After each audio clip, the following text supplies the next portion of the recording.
We're back with Adam Levine, founder of the international cybersecurity firm CyberScout, to discuss the impact of COVID-19 on cybersecurity. Understand the landscape of COVID-19 scams and learn how you can protect yourself as an individual and a business owner as the world turns even more digital during these pandemic times. Meet the leaders shaping the new era of credit. This is the VantageScore podcast. Today, we talk to Adam Levine, founder of CyberScout and Credit.com.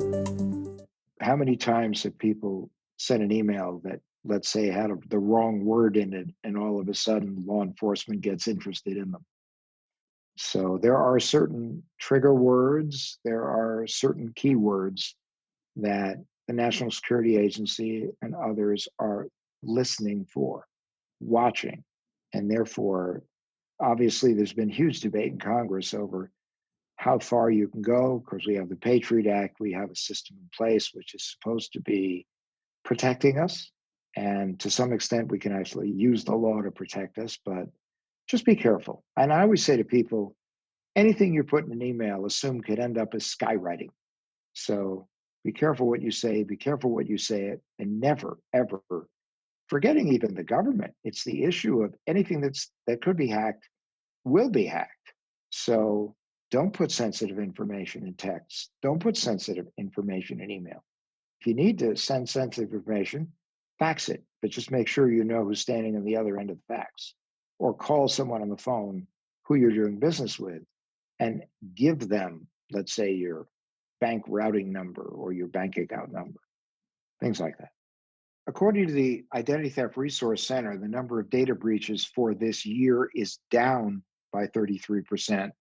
They attribute that to the fact that there is so much personal identifiable information that is out there as a result of all of the breaches, all of the phishing attacks, and all of the oversharing on social media.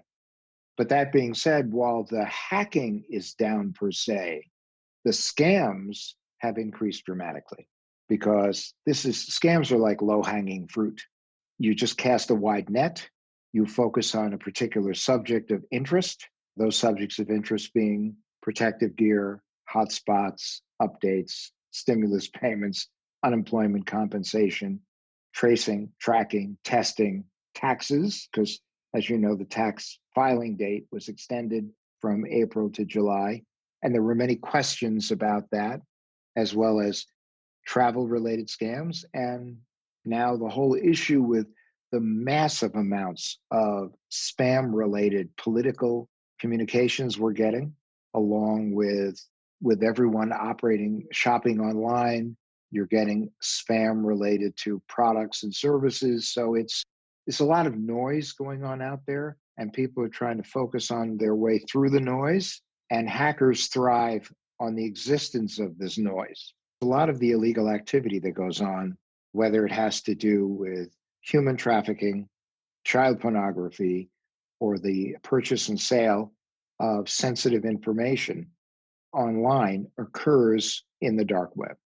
So think of it as these are places in the internet that aren't easily accessible unless you have real expertise and the right software, and in some cases, the right connections. Again, they can purchase everything from names and addresses, email addresses, phone numbers, all the way straight up to fulls, which includes medical information, social security numbers, license information, and the like. And think of this as the marketplace where all of this buying and selling goes on, and dark web monitoring notifies you if email's been compromised, your cell phone number's been compromised. It might even be able to notify you as to whether photographs or images of you are floating around on the dark web. So it is important to get it. Another feature that's very important is called either Me Not Me or instant notification, which is where anytime there is activity involving your social security number, you're immediately notified. And in some cases, you will get a text from your financial institution or a merchant basically saying someone is attempting to open an account in your name right now. Is it you? Yes or no? The cloud can be secure. But the danger is that depending upon what you're backing up your device on, if it is connected 24/7 to the internet and ransomware is running through it, you have that problem. The other issue with backing stuff up into the cloud is there is this very strange disconnect between the cloud service providers and a lot of the businesses that make data available to store on the cloud. And for some reason, there are businesses that aren't necessarily as cyber secure as they should be. They then put their data into cloud storage. And unfortunately, it's not a long and strong password that's protecting it. There are not other forms of protection that it has. And that information is discovered or leaked or possibly breached. Then everyone's sitting around going, but I thought you, as the cloud provider, as the storage provider, you protected me. And the storage providers say, well, we have protected you to a certain extent, but if you misconfigure the information and then you put it up there, you don't properly protect it. Look at the contract. We're not liable, you are. So this is where there are a number of disconnects. That's why consumers, yeah, store your stuff on the cloud, but also back it up so that you don't lose it. Or if there's an incident, you don't find yourself with no backup whatsoever. My recommendation to businesses, and for some businesses, is not a cheap date, but it could end up being less expensive than if you have an incident, is that businesses should provide VPNs and they should provide digital devices that are work only devices to their employees. Because if you don't, then you run the risk that your employee is going to use a personal device. That device may end up being shared with their children. Even something as simple as you're in a restaurant with your 6-year-old, all you want is a little peace and quiet. You will do anything to do that. So you hand your kid your mobile device, and without you knowing it and unwittingly, they click on the wrong link. So kids can become weapons of mass destruction within a family. And that's why there should be work only devices, that people should be serious about their devices.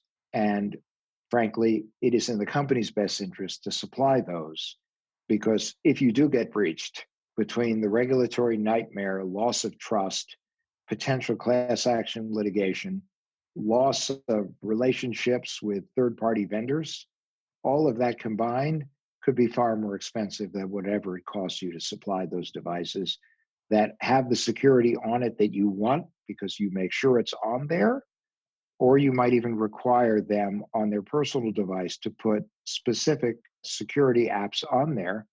And some of those apps are really very tough when it comes to you downloading any other app. So it's really up to the risk aversion of an organization. But again, businesses should be practicing also the 3Ms, because it's a whole new world for businesses with people working so remotely. As you know, Zoom went through a period of time where they were called out for what was perceived to be insecure security practices, which, for example, Zoom bombing, where people were able to enter a Zoom call and represent things that were either racist or sexist or outrageous. Child pornography showed up during some Zoom meetings because there were some very sick people out there that thought that was humorous, which it isn't. Zoom went to work. They worked on end-to-end encryption, waiting rooms, password protections, ways that you could throw people out of a meeting and keep them locked out. So they spent a lot of time and a lot of money figuring it out because they had no concept of how huge Zoom would become. I think they went from 10 million to almost 300 million people that were using Zoom. That was a big jump. I don't think they were expecting it. They were thrilled, but they weren't expecting it. And I think, many forms of communication are secure, but it's all about also, are the devices secure? Are the networks secure? Are people taking all the right security precautions with it? But this also goes back to encryption being critical for businesses, education, teaching their people how to look for signs of a problem, to be aware of threats. So it all goes back to the 3Ms. A lot of people say use a credit card because it has greater protection than a debit card. And it certainly has greater protection than cash, because with cash, if you find a problem, it's not like you can call your credit card company and say, I want to take my cash back. So as more and more people are operating online And you have things like e-skimming, which is where malware is placed on popular retail websites. And when someone enters their credit card or debit card information, that data is being collected and transmitted to the hackers.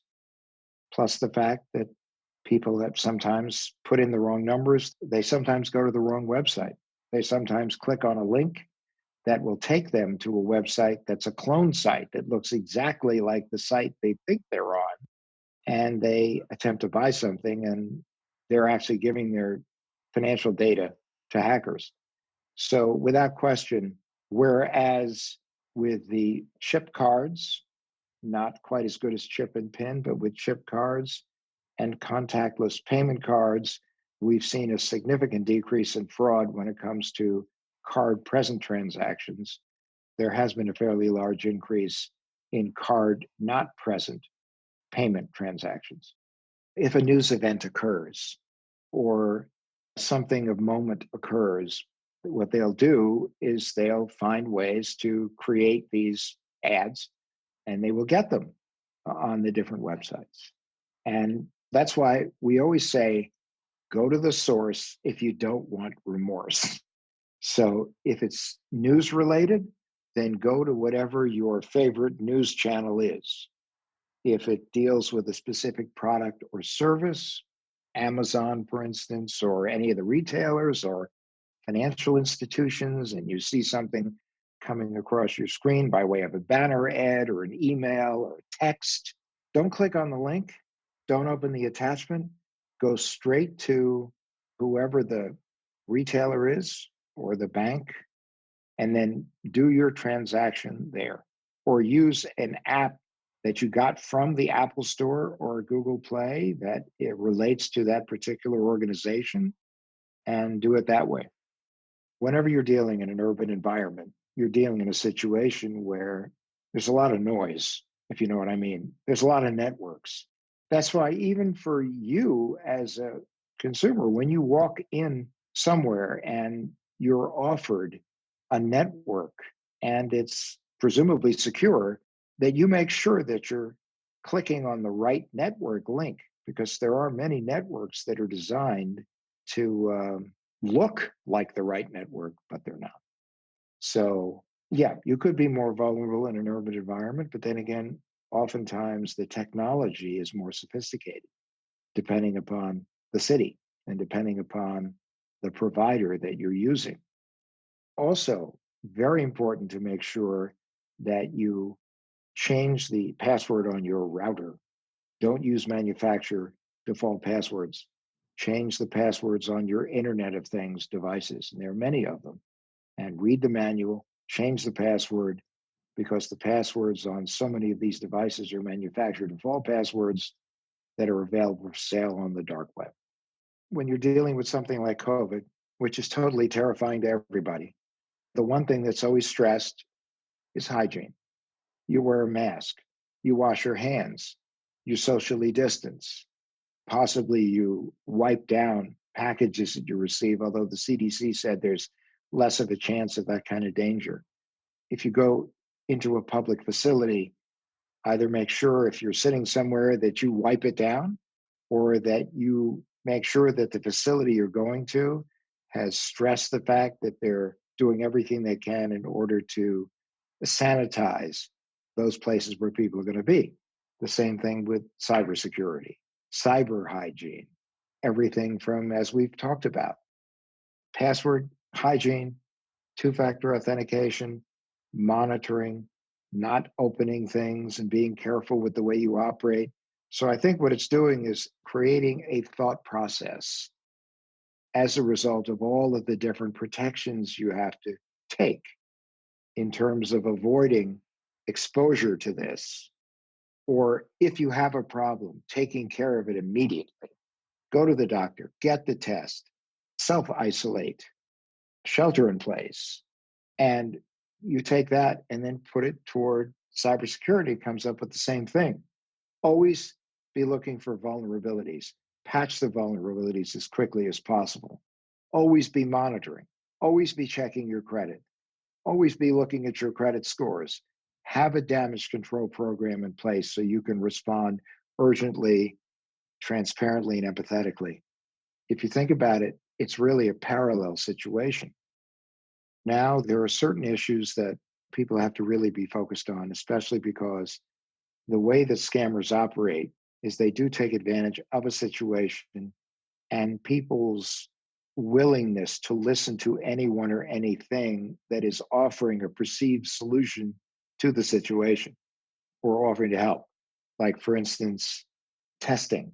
If you get a call from somebody representing themselves to be a tester, you need to make sure that, in fact, whatever test they're claiming they're offering you is the real deal. Has it been approved by the FDA? Have the CDC talked about it? If someone calls you claiming that they're a tracer, they can only ask you a couple things. The first thing is, I'm going to tell you your birth date. I need you to confirm to me that this is your birth date so I know I'm talking to the right person. That's okay. They also have a right to say, are you manifesting any symptoms? Other than that, they can't disclose the name of the person who supposedly exposed you to COVID.